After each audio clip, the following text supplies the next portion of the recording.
Well, welcome again to Vintage Farmhouse Antiques on YouTube, and we're going to show you this, well, describe it as a weird little thing really, because it is a sort of trinkety, knick-knack collector's sort of gifty, I don't know how to describe this, honestly I don't.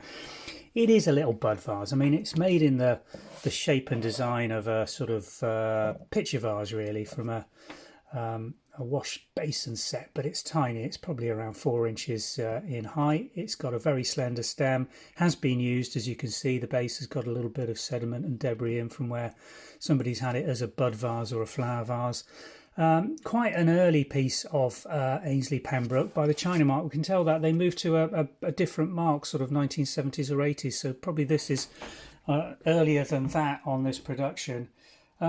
Very intricate little scalloping around the rim, scrolled sort of handle with some decoration on. I mean, it's a Marmite piece really, isn't it? If you're a Pembroke collector looking for the weird and wonderful vintagey bits that have been out of production for 50 or 60 years, then it's going to spark your interest. The rest of us are looking at and thinking, well, dust trap.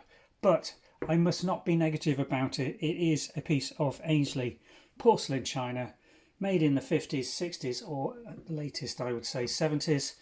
And condition-wise, absolutely no condition warnings on it at all, in mint condition, with very bright glaze, transfer and gilt.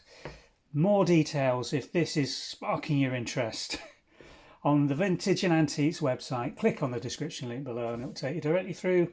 All the information will be there for you to have a further browse and consider this beautiful piece of vintage English china. Thanks for watching.